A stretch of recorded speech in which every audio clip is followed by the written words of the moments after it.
All right, so in chapter 1, we went through just kind of some basic ideas and guideposts and concepts for economics.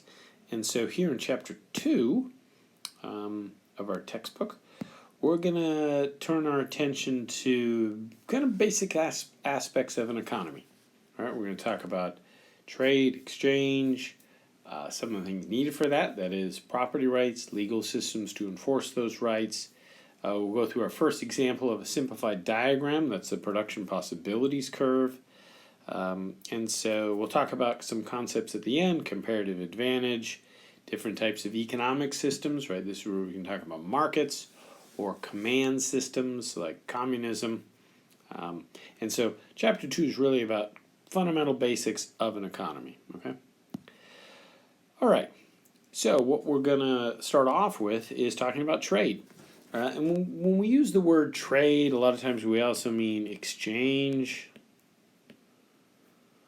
or what we mean is buying and selling. Buying and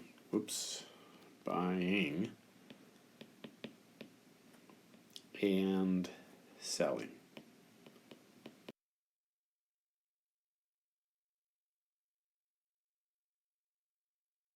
Siri, go away. So that's what we mean when we use the term trade or exchange. We basically mean buying and selling of things, right?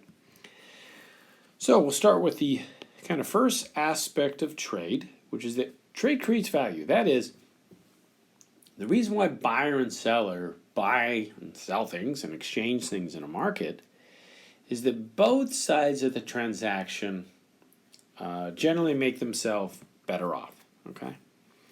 Now, this, a lot of times when people think about buying stuff at the store, they think of it as a win-lose situation, right? So I go to the store, I give up money, in exchange I get some goods, right? So the store has won because they took my money, and I've lost because I've lost the money, right?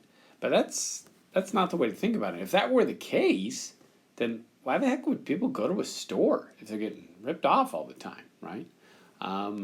No, exchanges benefit both parties, right? I go to the store and I buy stuff because I value the stuff more than the money. The seller values the money more than the stuff, right? So exchange is beneficial to the seller and especially beneficial to me, the buyer, okay? So both sides of the transaction are made better off, right? And this is what we call win exchange. Okay, so that is both buyer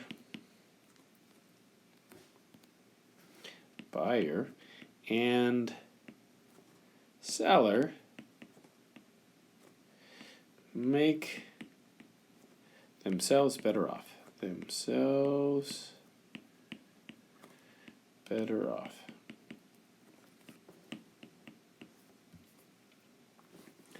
Okay.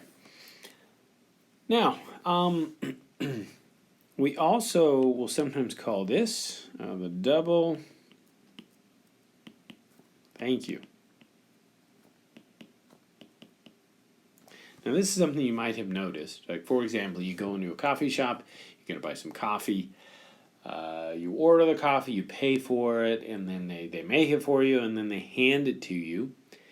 And a lot of times you get what's called the double thank you, right? You as the person, you're saying thank you for the coffee, right? The seller a lot of times will hand it to you and say thank you, have a nice day, right? Because they're thanking you for the money that you gave them for it, right? So it seems a little weird. Typically when someone says thank you, you would say you're welcome. But in a market exchange, a lot of times both sides say thank you, right? And so that's why we call it the double thank you, okay? All right, so let's jump to the second aspect of trade, which is that trade creates value. Oh, sorry. Trade creates value. It does it in two ways. The second way is that trade channels goods and services to those who value them most. That is, resources in an economy tend to move to the people who want to use them for the best uses. All right, And so because of this, wealth creation is usually the result. That is, let me kind of give you an example to explain this. So suppose I want to have a big, huge steel beam in my yard for landscaping, right? We probably would look at that and say, you know, that's probably not the best use of steel, right? The best use of steel would probably be at a car company where they're making cars with it, right? Right. So does society value automobiles more highly than my yard? Yeah, pretty much, right? I mean, no one really cares whether some people care whether my yard looks nice. And so we'd probably rather have steel be used for the construction of automobiles or big buildings and skyscrapers rather than me just putting it in my yard because I think it looks nice, right? Well, how do we make sure that happens? Well, steel is a highly valued resource, so the automobile company and the big construction company that's making skyscrapers is going to be willing to pay a high price for that steel because they can turn it into something that's highly valued by people in society, right?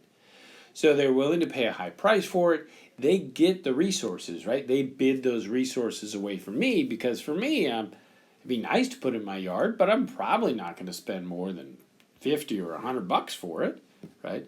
But yet those other companies are going to spend a lot more, right? And so we use prices to figure out who gets what, okay? So through trade and exchange, and actually also through prices,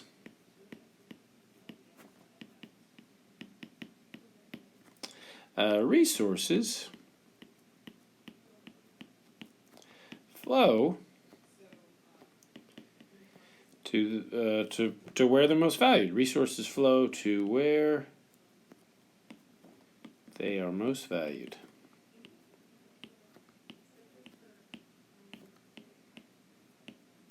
Okay. So oranges are grown here in Florida and then they're shipped all over the world as orange juice, right? We don't have any granite here in the state of Florida, right? But granite comes to us from California, from New Hampshire, from all these different places where they have it, right?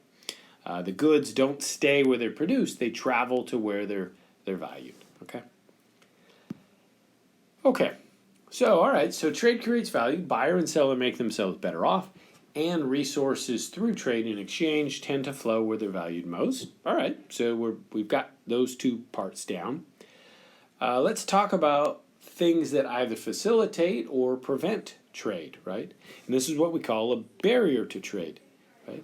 So a lot of times to engage in trade and exchange, it takes effort, right? And this effort is what we call transaction costs, okay? It's the time, the effort, the other resources needed to search out, negotiate, and complete a trade, right? This isn't the trade itself. These are the hoops we have to jump through to engage in an exchange. So let's kind of do two simple examples. One's a simple example, one's more complex, right? So a simple example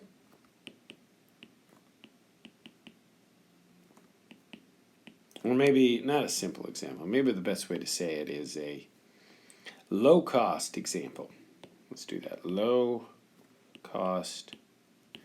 example. Okay. Going to the store. Going to store to buy groceries. Okay, well, your costs are going to be the time it takes to go over there, right? Probably the gas, right? You're going to hop into a car. You got to use some gas to drive over to the store. A little bit of wear and tear on your car. Wear and tear on car. But other than that, that's pretty much it, right? Time, gas, wear and tear on car. If you don't have a car, maybe you might have to bum a ride with somebody else, so you got to try to convince someone to give you a ride. But that's it. That is probably all the time and effort needed to go buy groceries at the store, right? So that's an example where that's low transaction costs, right? And that's why it's pretty easy to go to the store and buy stuff, right? Let's think of something that's high transaction costs. High cost example. All right, let's think about buying a house. What are all the hoops you have to jump through when you go to buy a house? Well, clearly time, right? A lot of time, right? You got to look online to look all the different houses that are for sale. You got to drive around and visit and tour the houses, right? So there's a ton of time that goes into that, okay? You also have to pay to have inspections done, right? If there's a house you're interested in, you need to inspect it, inspect the house.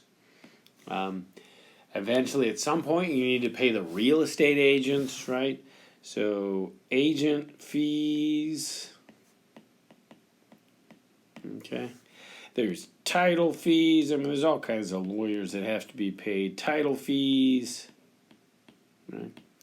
So, right, and a lot of times to buy a house takes 2 or 3 months, right? Because you've got to look, you've got to inspect, you've got to put in an offer, you've got to have, if you need to borrow money, then you have to get approval from a lender and on, right? I don't have enough space to list all the things you've got to do. But that's an example where there's high transaction costs, right? And so transaction costs are going to affect whether trade and exchange takes place. If the transaction costs are too high, a lot of times you say, forget it.